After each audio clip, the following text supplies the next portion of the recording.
Call of Duty Black Ops 2 Zombies terrorize an open world. 8-player grief mode introduced. I'm Barn of the Dead and this is Zombie News.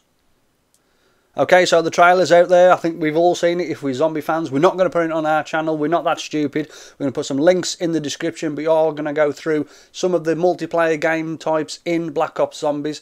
I mean, Treyarch's bonus zombie mode wasn't meant to be special. It was just a throwaway time destroyer when it was injected into Call of Duty World at War. It was born out of a passion for the team, but Treyarch have revealed 3 modes during a preview event. One of these modes, Tranzit, it adds scales to the original game type and acts as the primary mode for zombie players. Rather than be stuck in one location, players are free to explore a big, giant, expansive world. It's going to be fantastic. Playing solo or up to 4 players co-op. You can traverse on foot or via the bus featured in the Zombies World Premiere trailer that we've seen. Because it's open and because there are multiple locations in the world where you can play and where the infestation is, there's different strategies about how you can approach it. It's a much bigger world. There's much more going on. Moving through the world in the bus has its tactical advantages, such as speed. However, it isolates players and it becomes very difficult to escape from. Going on foot into the fog, which players can do by themselves or part as a group, also has its perks, but puts players in the middle of danger. To aid in survival, players can collect pieces of items from throughout the world, put them together to create buildables, including weapons, tools, and things to help open new areas of the world. I think we saw the riot shield. Do you see it? Yeah, I think you can make it. It's going to be classic. Survival. It has the more classic Zombies vibe, where zombie aggressors attack the player within a single area from the expansive Transit world.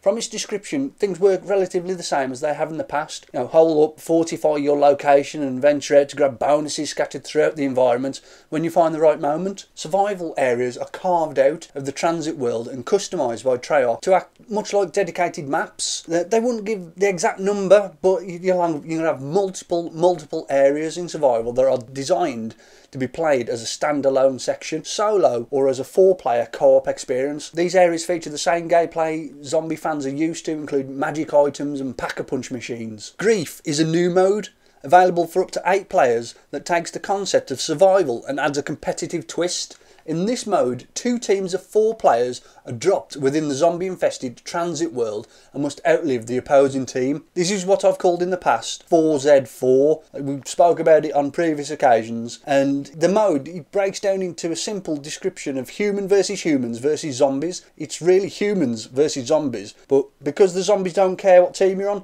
they just want human flesh and, of course, your brains. In this mode, human players cannot kill each other. However, they can play with the world to put the opposing team in a precarious situation, hence the name Grief.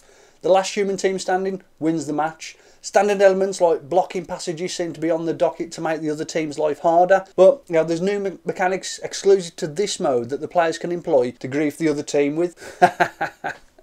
How the multiplayer engine changes things? Well, in Call of Duty Black Ops 2, the Zombies mode has been built on the multiplayer engine. In the past, Treyarch has stated that this decision allows the developer to do new things it was unable to do in previous games. But what does that mean? What does it mean for you? Stat tracking. Zombie fans will now have extensive stats attached to their monster hunting sessions, much like the multiplayer fans have in the normal game. Leaderboard stats, improved matchmaking, using the multiplayer system, custom games. Now, they're going to let us create custom games. Players can make a series of decisions, including setting a starting round, which players given points at the beginning of the match are relative to the round of choice. So players can purchase weapons and items to help them survive. Zombie basics, a few additional details were given. Female survivor tease that we saw before. Because the mode has no established narrative, Treyarch won't tell us what era the survivor's in, but obviously it shifts between 1980 and the year 2025. But I think there's a few things that we all want to see, and that's plenty of Easter eggs. And apparently hidden throughout the Transit environment, there's going to be plenty. Absolutely fantastic. Well, I hope you're all excited for the actual game that comes out on the 13th of November. I know I am. I'm looking forward to it. We're going to be doing some live zombie streaming. So I'm Barn of the Dead. Thanks for watching Zombie News.